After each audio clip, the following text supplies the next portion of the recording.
evil, Satanism, rape, killing children. Here are 5 interviews with sadistic serial killers. You are about to enter the criminal mindscape of Joel Rifkin. Number 5. Joel Rifkin was obsessed with Hitchcock's Frenzy, and as a result, he began using prostitutes on a regular basis. And in 1989, he killed his first woman. Just decisive trigger point. Well, that's what I'm wondering. Is it a culmination of the whole night of just this constant, get me drugs, and in other words, I don't know, are your needs being met through this whole night, or are you just sort of the gopher? Well, was the gopher, to use that word, other nights. After bludgeoning Susie with the metal shell, Rifkin finally acts out his strangulation fantasy. One arm was around her head. The other arm was underneath the arm. So chin, neck area. Oh, so you were smothering it with your forearm? Yeah. After putting up a fierce battle for her He discarded the bodies of his victims so they could not be identified. But on June 1993, Rifkin was attempted to be pulled over by police, and after a car chase, police officers discovered a decomposing corpse. Police had no clue about the other murders until he admitted it. It makes you think, if that police officer didn't try to pull him over, how many more people could he have murdered? During interrogation, he admitted and described 17 murders.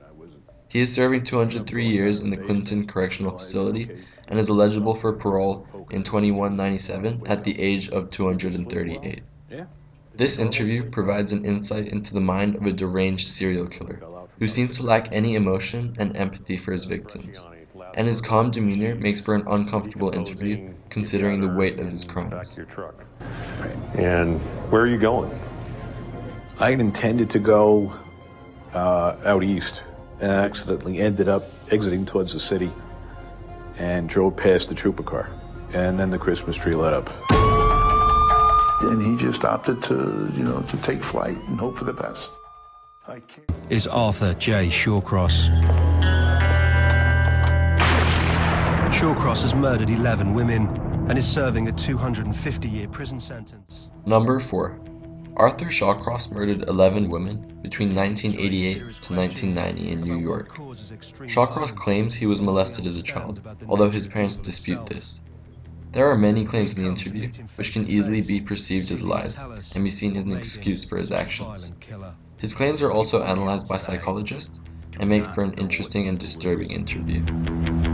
Do you know what evil is? Sure. Are you evil? Somewhat.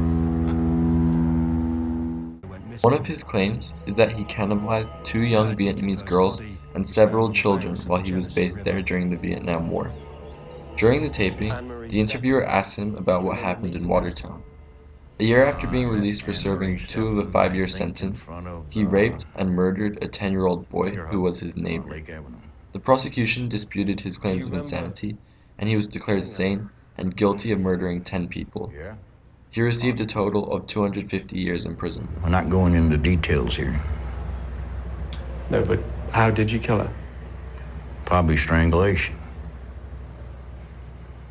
How do you know when they're dead? How? I don't know, just do.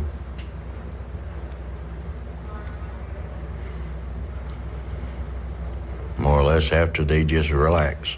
The body relaxes, doesn't fight no more. It only takes about 4 minutes, probably. 4 minutes? Sometimes less than that. I've been sitting with this for years, and it's written on my file, and it makes me seem like, oh, he's just this crazy. You guys love doing that. I'm this crazy psychopath or liar. Why was that statement? Paul Bernardo is known for his highly publicized sexual assaults and murders he committed with his wife, Karla Homolka. Bernardo scored 35 out of 40 on the psychopathy checklist, which is a tool to assess the presence of psychopathy within individuals. Bernardo and his friends would meet women in bars with techniques they learned in books, and this led to him developing dark sexual fantasies, which included humiliating women in public, as well as abusing the women he dated. In October 1987, he met Karla Homolka, and unlike the other women he knew, she encouraged his sadistic sexual behavior. They married in 1991, 6 months after they raped and killed Carla's sister. Paul Bernardo admitted he was responsible for every sexual assault attributed to him, but he maintained Carla had been the killer. Carla, of course, pointed the finger at Bernardo. 19 victims of his assaults are still alive, and no murders were conducted until he met Carla. Through the interview, it's clear to see his frustration that he is given life in jail. Meanwhile, Carla received a deal of 12 years. Did you kill Elizabeth Bain on June the 19th, 1990? Do you admit to being evil, Richard? We are all evil in some form or another, are we not? Number 2. Richard Ramirez, also known as the Night Stalker, was a serial killer terrorizing people in their homes in California over a 2-year spree. Ramirez raped, murdered, and tortured more than 25 victims, which around half were in their own homes. Ramirez answers no comment to being called a Satanist in the interview, but it's alleged he was turned to satanic worship at an early age by his cousin. One married couple who became victims to his murderous spree was 64-year-old Vincent Zazzara and his wife Maxine. The husband was shot first, followed by brutally attacking the wife and repeatedly stabbing her to death. It's also reported he gouged out her eyes. He received the death penalty and served his time at San Quentin prison. He died at the age of 53 on June 7, 2013. A lot was made that you're a devil worshiper. Do you worship the devil? Have you ever studied Satanism? There are different sects of Satanism. Have you studied, just yes or no, have you studied Satanism? Yes, I have. Are you a worshiper of the devil? No comment. Even psychopaths have emotions if you dig deep enough. But then again, maybe they don't. Do you have emotions, Richard? No comment.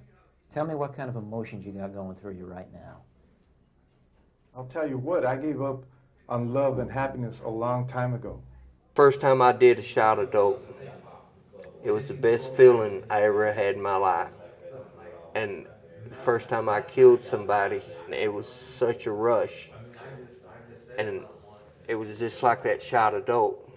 Every time I did it, it was that rush again. And I started chasing that high. Number 1. Tommy Lynn Sells is a serial killer that appears to lack any regret for murdering and raping. In one such incident, Sells made his way to the Harris home and entered through an open window. He went to a bedroom where he saw Kayleen, also known as Katie, who was 13 at the time, sleeping in the bottom bunk. 10-year-old Crystal was sleeping on the top bunk. Sells puts his hand over Katie's mouth and brandished a 12-inch boning knife he had brought with him. He sliced off Katie's shorts and underwear and began fondling her. She wiggled free, stood up, and screamed. Sells then turned on the light and moved to block the door. Katie saw herself bleeding and said, "You cut me." Sells then moved behind her, put his hand over her mouth, and sliced her throat twice. Katie dropped to the floor and gurgled. Sells stabbed her 16 more times. "I'll be quiet, I promise I won't say anything," Crystal said as Sells moved towards her. He reached over and sliced her throat. She fell to the ground, pretending to be dead as Sells walked out the front door, assuming that everyone in the house had been killed.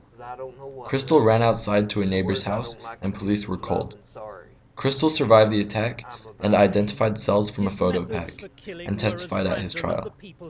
He states that 2 words he doesn't ever use are love and sorry, because he is all about hate. His excuse in the interview for killing children was that he didn't want them to live through the pain that he lived through. I don't have no feelings no more, no emotion, no. I like to watch the eyes fade, the pupil fade. What do you like about that? It's just like setting their soul free.